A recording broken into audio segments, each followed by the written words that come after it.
Hi folks, thanks for tuning into our programme today. The topic is all about young people and mental health, which is a very topical but serious issue in today's society. Just in the papers there recently, a headline in the Irish Independent says that over half of our young people suffer mental health problems by the age of 24, which is, it's a disturbing statistic, but it's very much part of life today. It also says that by their mid-20s, nearly 75% of them have engaged in binge drinking as a result of problems with their mental health.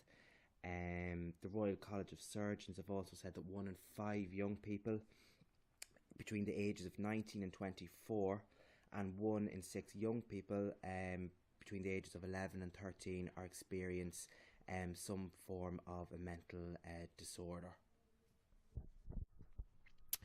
Joining me in studio today, I have Elaine, who is a mental health expert, and also Michelle, who is a freelance journalist. And over the course of today's programme, we're going to be discussing young people and their mental health and the importance of it. So, ladies, I just want to refer back to the headline in the Irish Independent about young people saying that over half of our young people suffer mental health problems by the age of 24. So what is affecting young people's mental health today? Elaine, what do you think? I think the number one influence on young people in schools is actually peer pressure. So pressure to conform, to fit into certain social groups, and, to actually be wearing what everyone's wearing in the media. So self-image is definitely a big, big factor, self-esteem, and what contributes to that for young people. And Michelle? Well, looking even just at a recent survey by the Journal of Psychological Medicine, 75% of students who were surveyed had consumed alcohol. So I think that really alcohol consumption and drugs were a huge factor. A third of students, in fact, said they used illegal drugs, which is fairly shocking figures. I suppose that just has a massive knock-on effect on their school studies, and just being a teenager is very, very difficult. Michelle, what support network is available to young people in schools today in Ireland? Well, I suppose the immediate person that you would think of in the schools would be the guidance counsellor. Now, if you look at, recent policy decisions in the budget, the 2012 budget, which cut funding, there's been a systematic breakdown of support services from what I can see, which is also reflected in the guidance counsellor's national audit. The role of guidance counsellors is being sidelined under the guise of a whole school approach. Now, Professor Tony Watts, who is an international policy consultant on career guidance and career development, he's looking at it comparing Ireland to the UK insofar as the whole school approach theoretically should work very well, provided it is implemented and funded properly. But there's the danger here that, this could be used as a smokescreen to sideline the guidance counsellor. The budget cuts, basically cutting the guidance counsellor's hours, under the guise of providing a whole school support. And really, he cautions those who believe that anyone with limited training or expertise can provide professional guidance counselling. Really, the guidance counsellor is the only one qualified to deal with mental health issues. So Michelle's after mentioning there about the whole school approach. Elaine, what are your views on the whole school approach?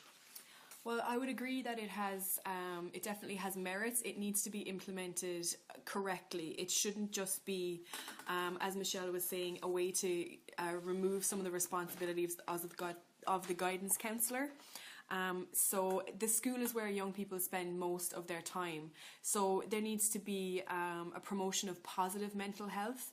So to remove the stigma associated with mental health, to make it clear to students that it's okay to discuss it, that if they have problems, that they have a platform to resolve those issues.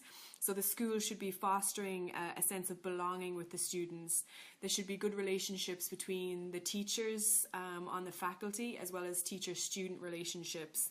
And then they should also be promoting among the students resilience, optimism, and coping strategies. And it needs to be every member of staff and everyone involved in the school. It shouldn't be the responsibility of just the guidance counsellor or just the SPHE teacher. It's not subject specific. It is a whole school approach that we're trying to promote. So I suppose the main issue with mental health is the stigma that's attached with it, and how do we erase the stigma?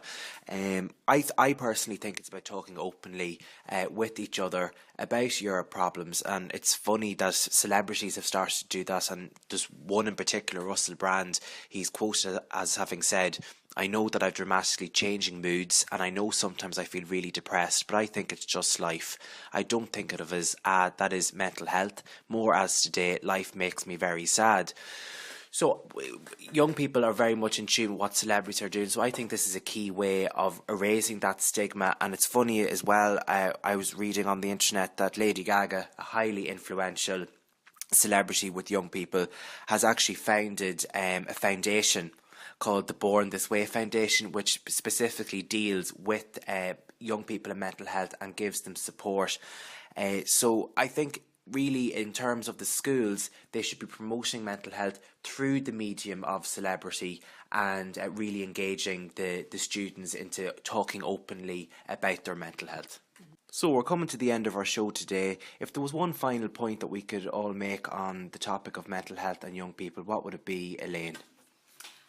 Well, surveys have found that 75% of all serious mental health difficulties emerge between the ages of 15 and 25. So I think we need to make positive mental health promotion available to people within that age range. So the One Good Adult finding from the My World survey of 2012 is brilliant. It advises that we need to have at least one good adult in every young person's life that they can reach out to. If not, then we need to be promoting sites like Reach Out and Spun Out, and all of the good work that they're doing with regards to reinforcing resilience and optimism amongst young people. I know that they actually have an app out right now called Work Out, so young people are into technology and constantly have their smartphones, so just getting them open to the idea of mental health and in a positive sense. And Michelle, what about yourself? Yes, Liam, absolutely. I would agree with Elaine 100% there. And just even, to talk about the one good adult, I would think that sometimes the school guidance counsellors really are the only mental health professionals, that some teenagers would have access to and who would be trained to deal with the issues confronting young people.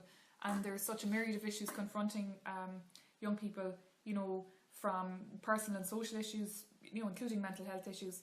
And I think it's a very sad indictment of our government that 75% of schools and colleges have had their guidance counselling reduced in the cuts. I think it's extremely important that we try and preserve preserve guidance counselling in schools and have the hours available to the students. So I actually think the main theme or running through the discussion was just being open and talking to people. So I as a normal person myself here with little background in mental health, I would strongly advise young people just to talk about their problems, find somebody who they are comfortable with talking with, and just being open with the issue of mental health. So we're going to leave you now today with a song that really addresses the issue of mental health in a positive light. That is R.E.M's Everybody Hurts. Goodbye. Hang on, 'cause everybody